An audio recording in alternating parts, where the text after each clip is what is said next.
Hayden Deegan's pro debut. I got a lot to talk about. This is Crash Analysis. We'll jump right into it for everybody that's impatient like me. Instant gratification. Boom, right into the video. So we have an incredibly fast straightaway that had some checkup jumps in it to slow it down.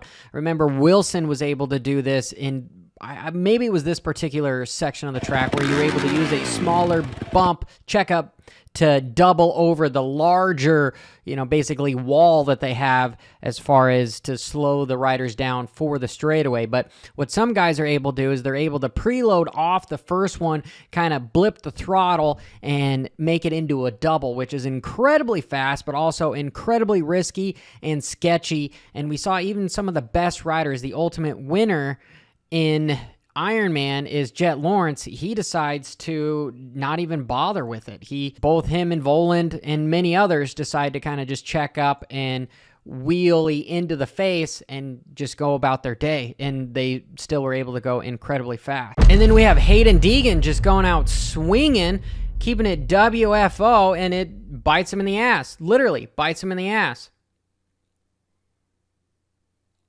Man, that was a bad crash. I would not want to be that star Yamaha. That bike is fucked. Here's a lot of money down the drain to fix that motorcycle. I'm glad he's able to get up and walk away, and he was ultimately able to race the next moto.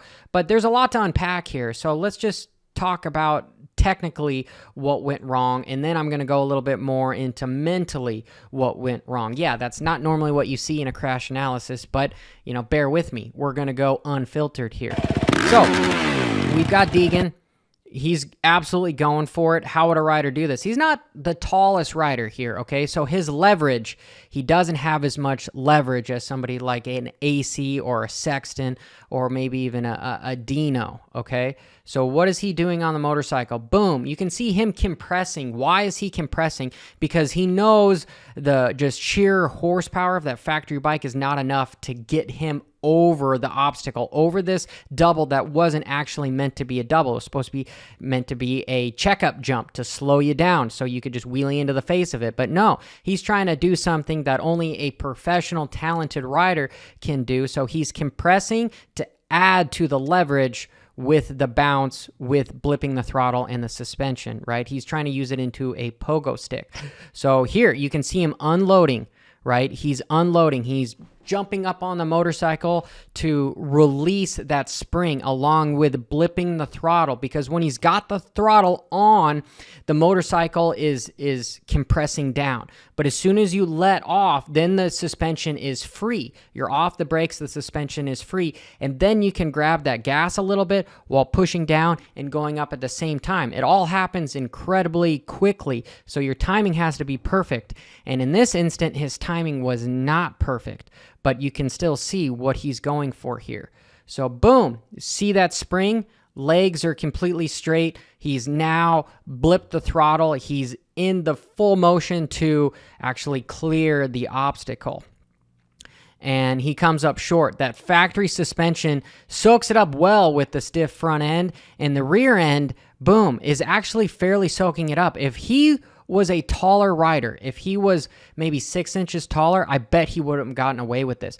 But as soon as that rear fender hit his ass end, there is no more space between there. Now, what happens with the leverage is now it's bouncing off of him, and his body is now soaking it, and it's using inertia. And so once that happens, boom, it's just going to push him into an endo, and he's got no control over it whatsoever. Could he have been wide open here and potentially maybe saved it? Maybe, but we're talking minute chances here at this point. What really would have helped him is if he was a little bit taller, and obviously what would have helped him is if he was able to get just a little bit more lift, like 6 inches, right?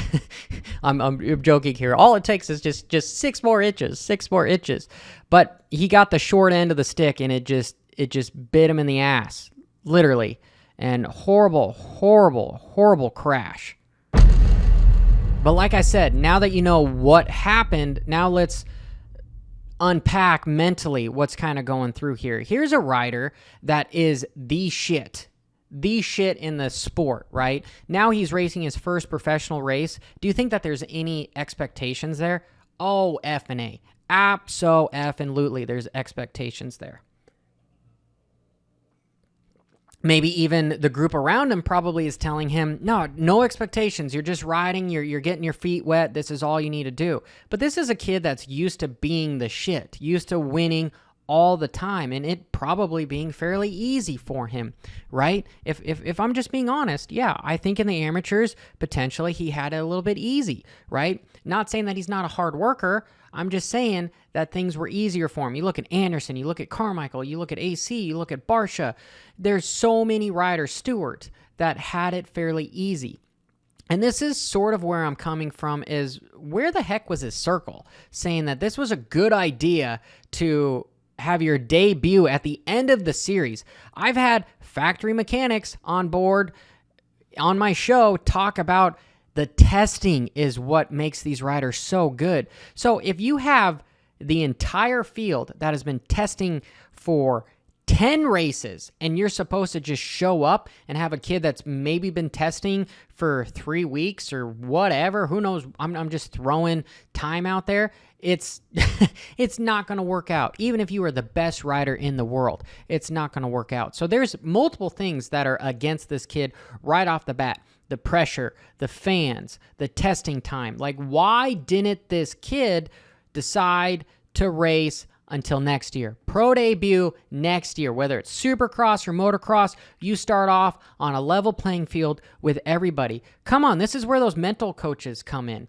Why did this kid enter the race? Yeah, there's lots of hype. We saw Michael Essie, blah, blah, blah. We could go so many different avenues with this whole subject, all right? But there is a saying that the best experiences is not your own, okay?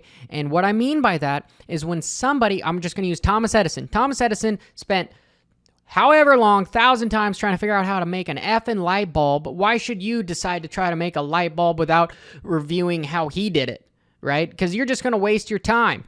He figured out how to do it. You should be able to make it first time. We've seen it time and time again that starting your pro debut kind of at the end of a series is bad, is just plain bad. You start at the beginning. You take the necessary time to test and have the confidence. This sport is so incredibly mental, right? Along with having the equipment. Yeah, he's on the same motorcycle as Thrasher and Cooper, but the problem is he hasn't had as much testing done with it. I'm not saying that his ability on the motorcycle is any different. So we see him qualify. He qualifies 16th. This is a privateer qualifying spot right here. Look at the riders around him. We have Derek Drake on a Suzuki, right? We've got Carson Mumford that's on a Suzuki. You know, this is not where this kid should have qualified.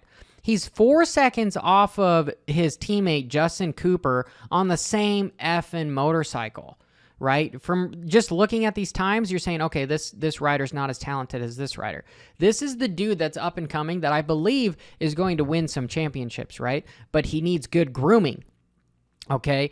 And you need to have good people around you, which I'm sure he does. I'm kind of implying that this was not the best decision to be made.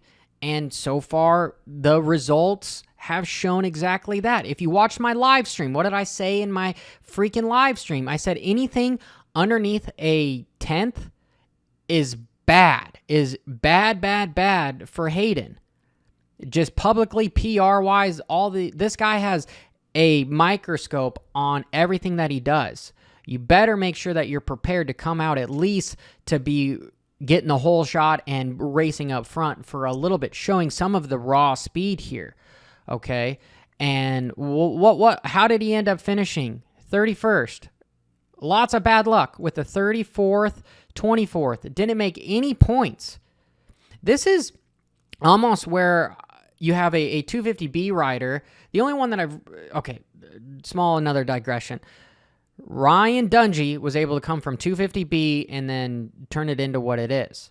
This is where maybe this kid should have went up to 250A in the amateurs, spent a little time there, then again, next year, he's ready, got some more time under his belt. Your careers are not that long in this sport, and they could be taken away incredibly quickly, especially with a blink of an eye, with a bad scenario, potentially happening. And this kid got incredibly lucky here. Incredibly lucky that he was not hurt and it didn't, just require surgery after this, because we know the effing motorcycle required, surgery after this. It's in the ICU getting all sorts of pieces apart. Everything's being replaced. Him, however, he got off lucky, okay?